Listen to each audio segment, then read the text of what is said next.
Welcome to RVS Virtual Village Hall. In this tutorial I'm going to show you how to make bold screen prints using some really basic items. You'll need a photo frame with the glass and the back removed, some fine fabric such as net curtain, muslin or chiffon, a staple gun, plain newsprint like the stuff they wrap your fish and chips in, a pencil, scissors and a craft knife, acrylic or fabric paint, and an old credit card.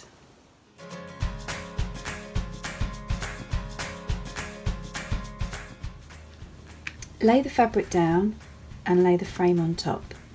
Make sure that you leave about 1.5 inches or 4 centimetres around the side. Trim any excess if you need to.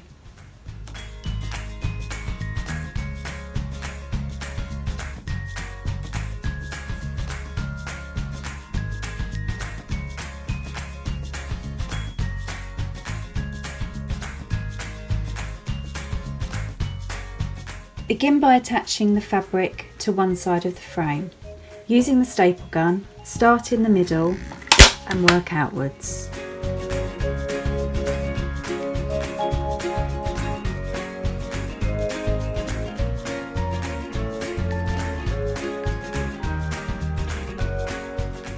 Pull the fabric tight on the other side, bringing the fabric over the frame, again at the centre point. Attach the fabric to the frame,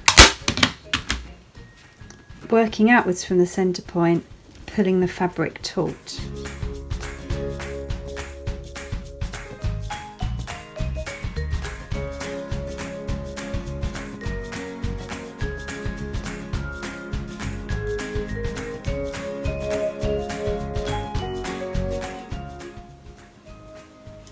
Then do the same with the other sides to the frame. Working from the centre, pulling that fabric tight and attaching it with the staple gun.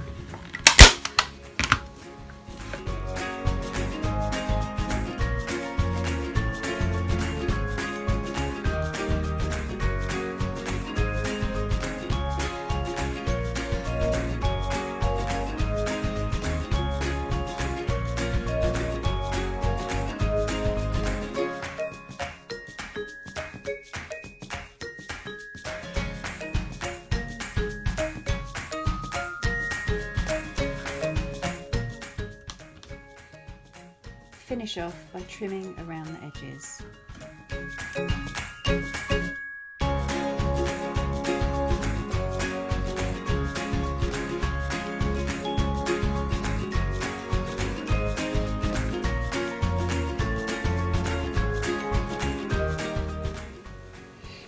The overlapping fabric on the side can just be folded in and stapled in.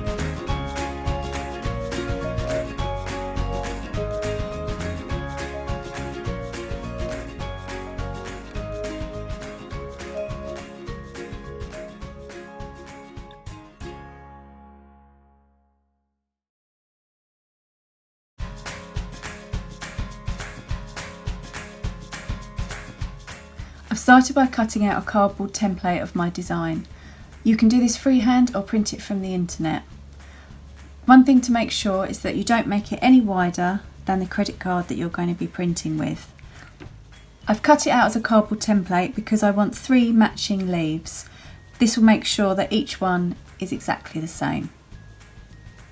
I'm positioning my leaves down the centre of the paper, like so, making sure that I leave enough room either side and at the top and the bottom for our ink to go and to be able to print.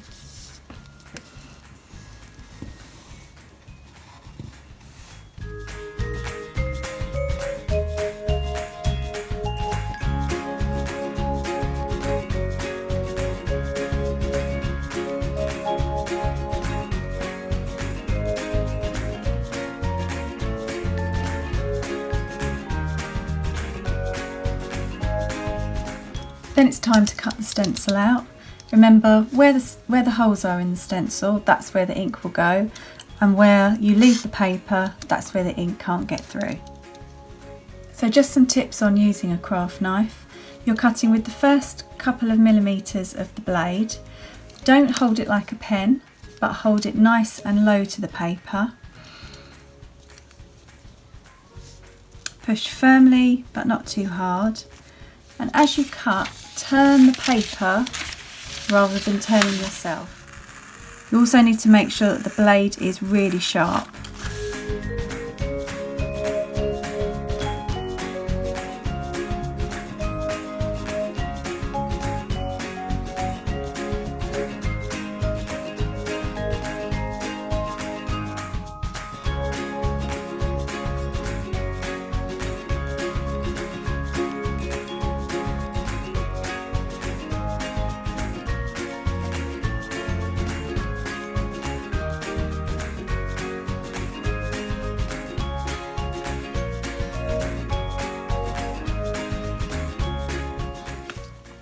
At this point you start to get a clearer idea how the stencil is going to look.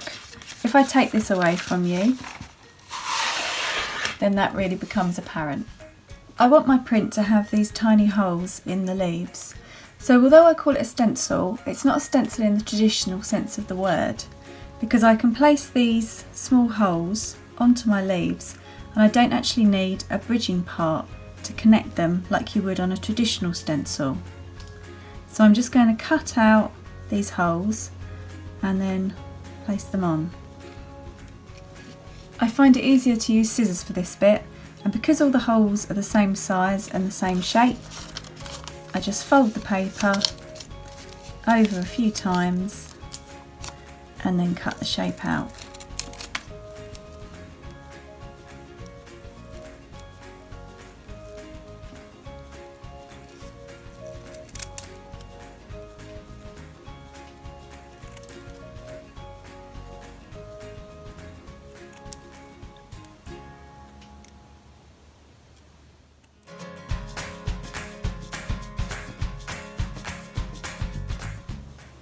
If you're printing onto fabric, then lay a piece of paper down.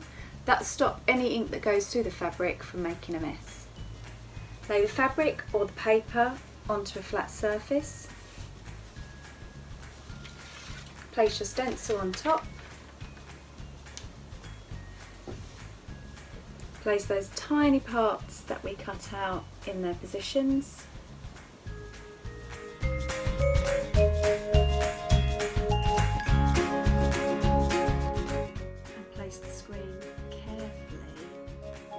Top, making sure that you leave space either side and at the top and the bottom.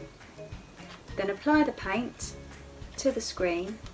This needs to be just above the cutout and just slightly wider as well.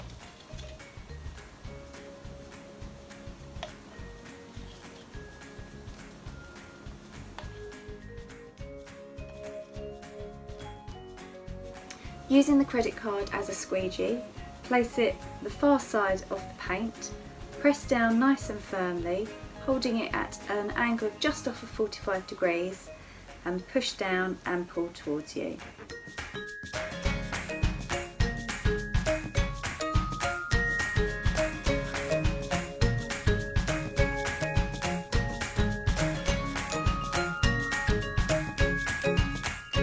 Then we're going to lift the stencil and the screen whilst holding down the fabric. 1, 2, 3, nice and quick, go. And there you have your screen print. Made with some paper, a photo frame, an old net curtain and a credit card.